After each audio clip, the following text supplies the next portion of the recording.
Parliament వర్షాకాల సమావేశాల్లో లోక్సభలో ప్రవేశపెట్టిన 130వ రాజ్యాంగ సవరణ బిల్లును విపక్షాలు తీవ్రంగా వ్యతిరేకిస్తున్నాయి.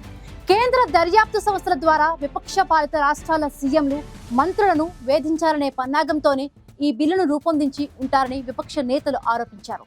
మరొకవైపు రాజకీయాల్లోని నేర చరిత్రలకు ప్రధాని, సీఎంలు, మంత్రులు వంటి కీలక పదవులు దక్కకుండా చేయడమే తమ లక్ష్యమని ప్రధాని మోదీ సహా బీజేపీ నేతలు చెబుతూ ఉన్నారు. దీంతో 130వ రాజ్యాంగ సవరణ బిల్లు ప్రధాన ఉద్దేశం ఏంటనే దానిపై జోరుగా చర్చ జరుగుతోంది.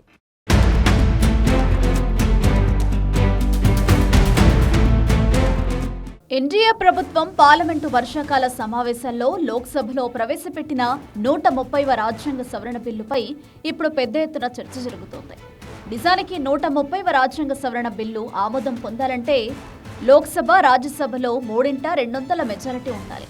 కానీ ఎన్డీఏ ప్రభుత్వానికి ప్రస్తుతానికి అంతటి బలం లేదు.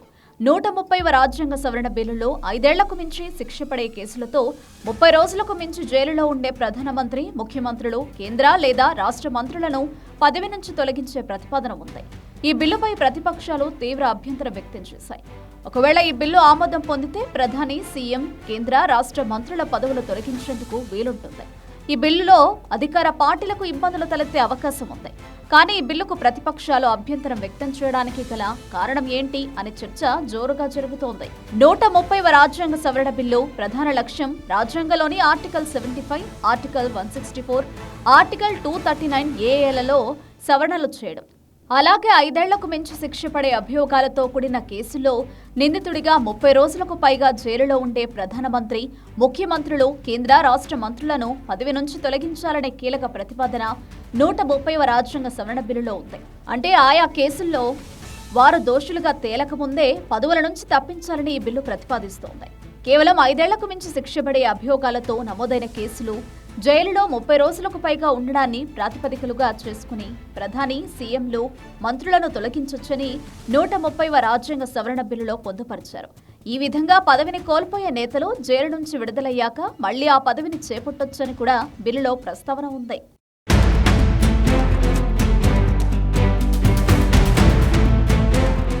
కేంద్రంలో లోక్సభలో ప్రవేశపెట్టిన 130వ రాజ్యాంగ సవరణ బిల్లుకు సంబంధించిన లక్ష్యాలు, కారణాలను దాని ముసాయిదా బిల్లులో స్పష్టంగా ప్రస్తావించారు.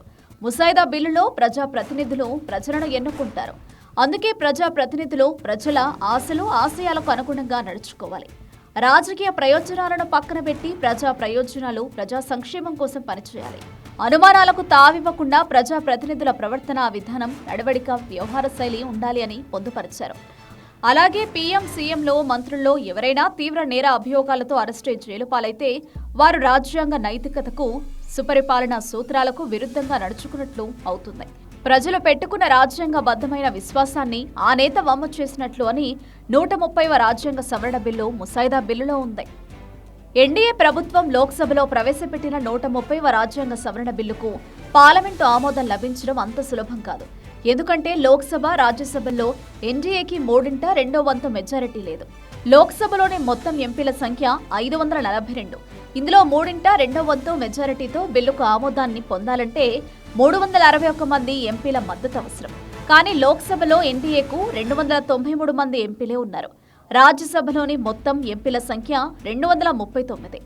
కాగా ఇందులో 3/2 మెజారిటీతో బిల్లు ఆమోదం పొందాలంటే 160 మంది ఎంపీల మద్దతు అవసరం.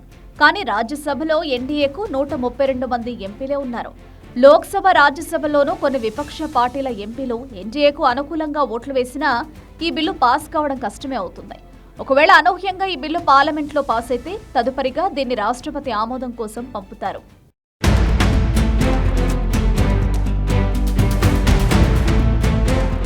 130వ రాజ్యాంగ సవరణ బిల్లులోని అంశాలు భారతదేశ సమాఖ్య వ్యవస్థకు, రాష్ట్రాలకు సంబంధించినవి. అందుకే ఈ బిల్లుకు దేశంలోనే కనీసం సగం రాష్ట్రాలు, కేంద్రపాలిత ప్రాంతాల ఆమోదం తప్పనిసరి. అయితే ఈ విషయంలో బీజేపీ సులువుగానే గట్టెక్కుతుంది. ఎందుకంటే దేశంలోని మెజారిటీ రాష్ట్రాల్లో బీజేపీ అధికారంలో ఉంది. ఇదంతా జరిగిపోయినా చివరకు 130వ రాజ్యాంగ సవరణ బిల్లును సుప్రీంకోర్టులో ఎవరైనా సవాల్ చేసే అవకాశం ఉంది.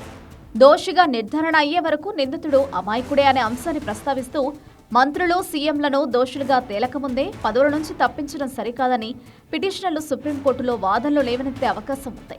రాష్ట్రాలపై పెత్తనం చేయాలని కేంద్రంలోని మోదీ ప్రభుత్వం కోరుకుంటోందని, అందుకే 130వ రాజ్యాంగ సవరణ బిల్లును లోక్సభలో ప్రవేశపెట్టిందని విపక్ష పార్టీలంటున్నాయి. కేంద్ర దర్యాప్తు సంస్థల ద్వారా విపక్ష పాలిత రాష్ట్రాల సీఎంలు, మంత్రులను వేధించాలనే పన్నాగంతోనే ఈ బిల్లును రూపొందించి ఉంటారని విపక్ష నేతలు ఆరోపించారు. ఈ బిల్లుకు ఆమోదం లభిస్తే దేశంలో వ్యక్తిగత స్వేచ్ఛకు చోటు ఉండదని, ప్రజాస్వామ్యం అంతమవుతుందని ఆందోళన వ్యక్తం చేస్తున్నాయి.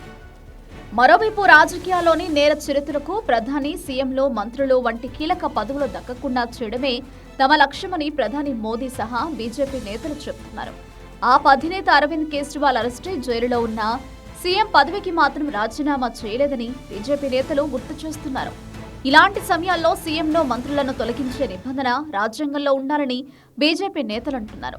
రాజకీయాలను ప్రక్షాళన చేయడమే తమ లక్ష్యమని బీజేపీ నేతలు చెబుతున్నారు. ప్రస్తుతం ఓట్ల చోరీ అంశం గురించి విపక్ష పార్టీలు గళమెత్తుతున్నాయి. త్వరలో అసెంబ్లీ ఎన్నికలు జరగనున్న బీహార్లో నిర్వహిస్తున్న ఓటరు జాబితా ప్రత్యేక సమగ్ర సవరణ ప్రక్రియలో అవకతవకలు జరుగుతున్నాయని ఇండి కూటమిలోని పార్టీలన్నీ ఆరోపిస్తున్నాయి. కేంద్ర ఎన్నికల సంఘాన్ని బీజేపీ దుర్వినియోగం చేస్తుందని విమర్శిస్తున్నాయి. ఈ నేపథ్యంలో ఆగస్టు 20న లోక్సభలో విపక్షాల నిరసనల మధ్య 130వ రాజ్యాంగ సవరణ బిల్లును కేంద్ర హోంమంత్రి అమిత్ షా ప్రవేశపెట్టారు. ఈ బిల్లును తదుపరిగా జాయింట్ పార్లమెంటరీ కమిటీ పరిశీలనకు పంపేందుకు ఎన్డీఏ సర్కార్ సిద్ధమవుతోంది.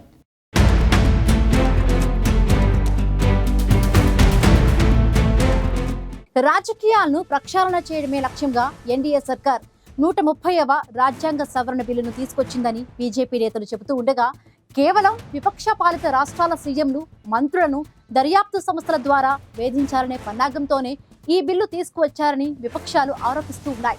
అయితే ఈ బిల్లు ఆమోదం పొందాలంటే పార్లమెంట్ ఉభయ సభల్లో 3/2 సభ్యుల బలం ఉండాలి. కానీ ఎన్డీఏకు అంత బలం లేదు. ఈ నేపథ్యంలో 130వ రాజ్యాంగ సవరణ బిల్లు పార్లమెంట్లో ఆమోదం పొందుతుందా లేదా అన్నది ఆసక్తికరంగా మారింది.